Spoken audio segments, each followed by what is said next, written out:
In a world where women weren't allowed to pursue normal paths, such as following a career like men, a Polish-born French woman defied these societal norms in the late 19th century, shattered gender stereotypes, and won the most prestigious Nobel Prize twice.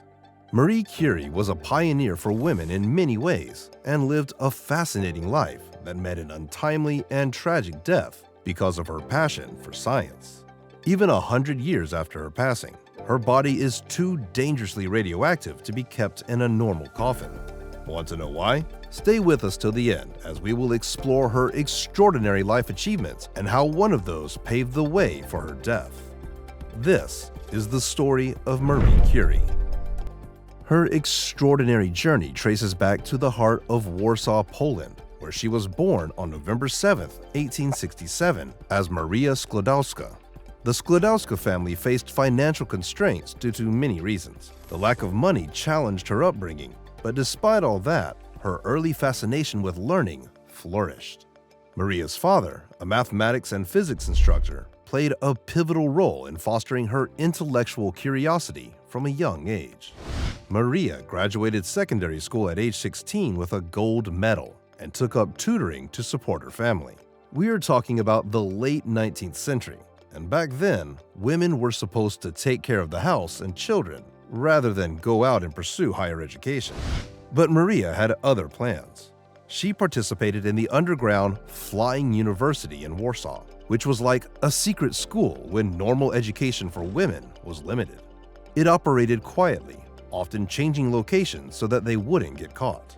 At the age of 18, Maria worked as a governess, and with whatever she earned from the job, she used to finance her sister Bronislawa's medical studies in Paris. The promise between the sisters was that later Bronislawa would return Maria's financial favor by supporting her education. When she had enough funds to sustain her university tuition in Paris, she moved in 1891 and enrolled in the University of Paris, or Sorbonne. She took shelter in a small, livable attic nearby. It was also here that she started using the name Marie. Her financial situation hadn't improved, and all she was eating was bread, butter, and tea. The harsh Paris winter especially fell hard on her. She used to stay warm by staying late in the heated library and wearing all the clothes she owned. Marie was dedicated to her studies in physics, chemistry, and mathematics, so much so that sometimes she even forgot to eat. She would study in the day and tutor in the evenings to barely support herself. In 1893, she got a degree in physics and started working in an industrial lab. Later, she continued her studies and got a second degree in mathematics the following year. Soon, she started her scientific work on investigating the properties of steel. The lab where she worked wasn't big enough to accommodate her research, and this led to her being introduced to her future husband, Marie Curie, who was a physics instructor himself. They quickly became friends, sharing a strong connection due to their common fascination with natural sciences. He got her a bigger space to continue her research, and a year later, in July 1895, the two tied the knot in Sceaux, France. With Pierre on her side, Marie had a partner both in life and in her scientific endeavors. Marie Curie and her husband Pierre Curie didn't opt for a religious wedding ceremony, and neither did she wear a traditional white gown. Instead, she wore a dark blue outfit and made it her laboratory gown later on.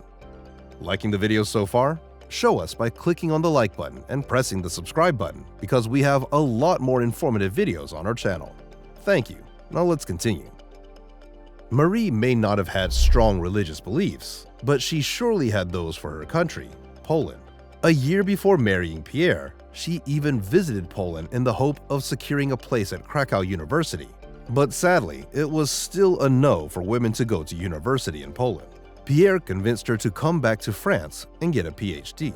In 1895, Wilhelm Röntgen, a German engineer, discovered X-rays, and the following year, Henri Becquerel discovered something peculiar. He found that uranium salts emitted X-ray-like rays and appeared to be arising from uranium itself. Marie found this interesting enough and took up the research on the element as her thesis study. This was the decision that would ultimately bring her slowly closer to death. Marie Curie began her groundbreaking work on uranium minerals alongside her husband, Pierre. They investigated the properties of uranium compounds and discovered that some uranium minerals, like pitchblende or torbanite, emitted more radiation than could be explained by the uranium content alone. She found pitchblende to be 4 times and torbanite twice as active as uranium. This hinted at the presence of some other substance in those 2 minerals, which was far more active than uranium. In 1898, the Curies announced the discovery of polonium, named after Marie's homeland, and later, radium. The couple is also credited with coining the term radioactivity. Their pioneering contributions to understanding radioactivity earned them the Nobel Prize in Physics in 1903, shared with Henri Becquerel. Although Marie was not considered for the award at first, with the help of a committee member who, luckily, was an advocate for women scientists, her name was added to the nomination. This is when history was made. A woman had defied the norms and won the Nobel Prize, the first woman ever to do so. 3 years later, in 1906, her supporting husband Marie Curie met a roadside accident when a horse carriage ran him over, breaking his skull and resulting in his instant death. Marie was devastated and took on the job of professor at the physics department of the Sorbonne. No other woman had taught as a professor at the university before, so this was another first. Marie didn't stop there.